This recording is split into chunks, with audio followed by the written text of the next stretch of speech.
Hello. The role play we're about to demonstrate is just showing us how to use a tool called the visual analog scale.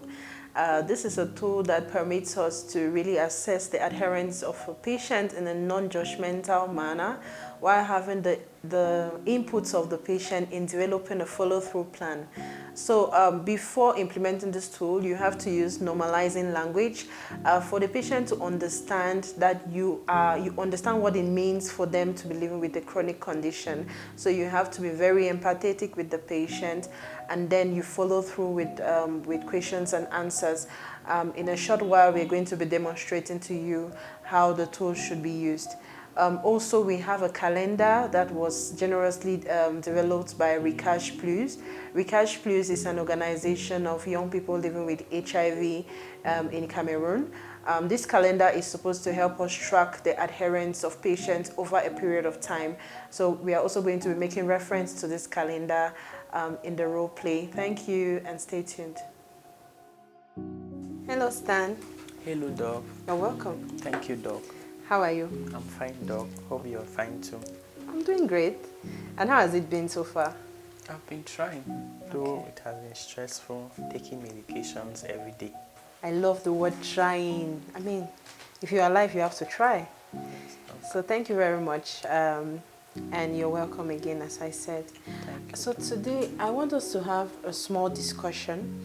And this discussion really is going to be about how your treatment is going. It's just for me to understand how you're coping with treatment. I understand that when you're living with a chronic condition, you know, HIV is chronic, I hope. Okay. I understand when you're living with a chronic condition, sometimes it can be difficult to stay on treatment. Sometimes you can forget. Many things can happen, okay? So basically what I'm trying to do today is just to understand how you've been doing on your treatment. I'm not here to judge you, and so everything you tell me stays between the both of us, so it's very confidential. For me, it's just to get clarity as to how your treatment is coming along and what we can do to make it better. Is that okay? Yes, Doc. All right. So I'm going to show you a scale. This scale has numbers from 0 to 10. 10 means that you take your medication 10 out of 10, like every blessed day at the time that they've asked you to take.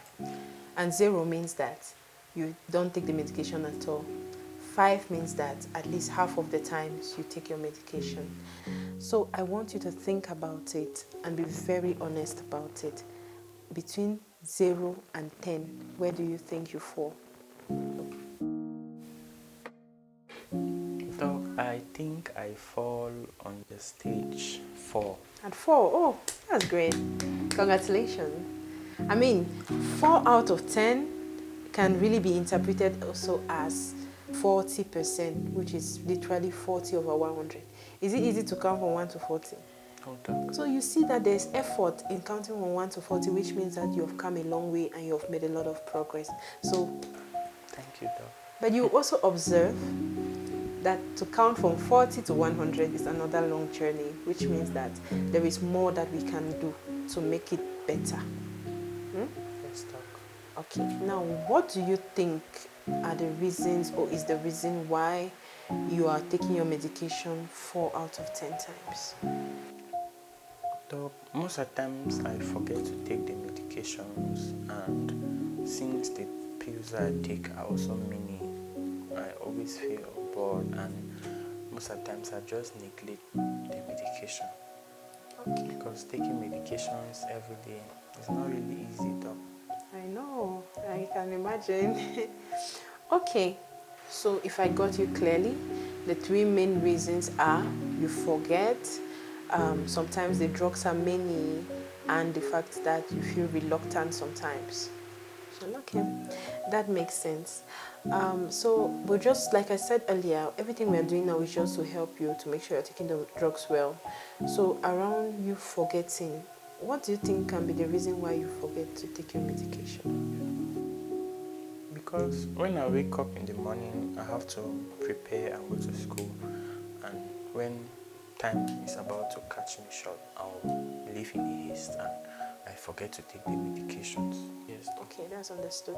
Okay, now, can you just tell me a bit about your routine in the morning? What do you do in in the morning when you wake up, like in between that 1 hour 30 minutes? Doc, when I wake up at 6 a.m., I use from 6 a.m. to 6:30 to prepare myself, after which I prepare breakfast from 6:30 to 7 and I eat, so that I'll leave for school by 7 to be in school by 7:30. Okay, that's great between. Do you think that we should change the time of your drug, maybe to take it in the evening? Doc, I will not really prefer evening because when I come back, I'm really exhausted and I just fall asleep. So I might forget more. Okay, I get it. I see your teeth are very clean. Thank you, Doc. That means that, I'm assuming that you brush your teeth every morning. Is that a routine for you? Yes, Doc. Do you think that if you keep the container of your medication close to your toothbrush, it will help you remember to take your medication every morning? Well, Doc, that's actually a good idea because I always see it and I'll remember to take the medications. Okay. So do you think it's something you want to try? Yes, Doc, I would like to. Okay. So you can try that this month and see how it works. And then if it's not working, we can try another thing. Or if it's working, we can see how to continue with it. Do you think that's a good plan? Yes, Doc, I would like to try that. Okay. So when you come back next time, we'll evaluate and see how it went. Okay, Doc. I think that will cater for the problem of forgetfulness for now. Okay, about the pills, the many pills, what other pills are you taking? I take Bactrim added to the normal medication and then one which is called INH. Okay, so all these drugs are equally important for you because INH is there to prevent you from having TB, while Bactrim is there to also prevent you from having other diseases that we call opportunistic infections. So all of them are important. But one thing I can tell you is you're not supposed to take all this medication at the same time. So what I can propose, and you tell me if it's okay, is that you take your INH when you wake up at 6 a.m. and then you go ahead to take your bath and prepare your breakfast, and let's say by 6:45 a.m. you brush your teeth and take your breakfast so that you can leave for school at 7 a.m. Doc, that would be a good plan and I think it's going to work. I'll try my best to make it work as well. Okay, and now for your Bactrim, you can take it in the evening. So you can just decide to take your Bactrim after supper every evening. Do you think you want to try that?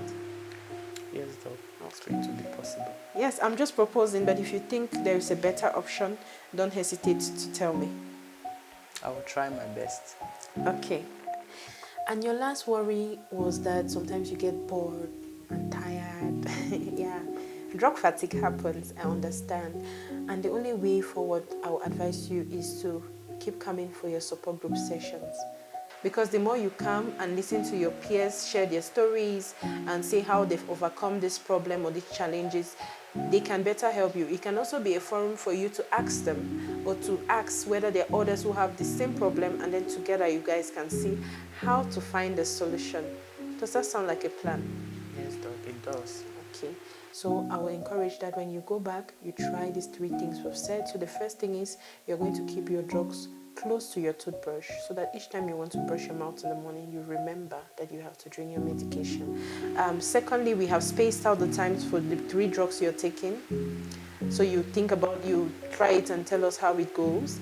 And thirdly, it's about you attending your support group sessions. So do you think this is a plan that can work? Yes, Doc, it's a plan. Okay, thank you. So added to that, there is a calendar I'm going to give you. So this calendar is for 3 months. And at the end of the 3 months, the expectation is I should be able to tell how well you've taken your medication over this 3 months period. Now, the first thing I'm going to do, I'm going to fill the date that you're going to start, which I presume is tomorrow morning. And secondly, your medication. Do you know the medication you're taking? Doc, I know the abbreviation. It's written there, TLD. Great. So yes, you're taking TLD, that's tenofovir lamivudine dolutegravir, 350 milligrams. And we have said you take it once a day, which you have rightly told me it's in the morning, and we have agreed to put it by your toothbrush so that you remember to take it when you want to brush your mouth. Now, what this calendar is it has 3 months. At the end of these 3 months, we are expected to see how well you've taken your treatment, and then it will also inform how we are planning your treatment. So what you do for me is you will see that this is from day 1 to day 30. So when you go, tomorrow is day 1. For every day you take your medication, you're going to tick a box. The day that you forget to take, you leave the box empty, so that when you come, I can see it and understand that you forgot to take your medication on that particular day.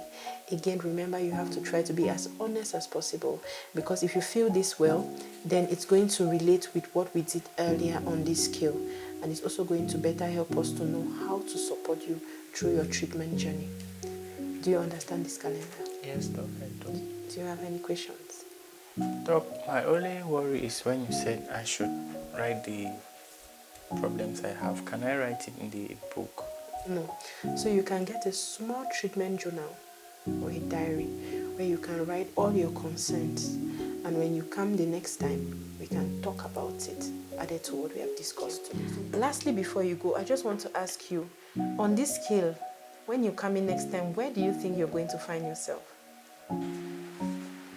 Doc, I am positive that I'll be around the stage of 8. Great, great, great. And I'm also absolutely looking forward to you being at 8. So remember that the only way you can get to 8 is to actually implement the things we've discussed. Because if it ends at us just discussing, we are not going to get the results.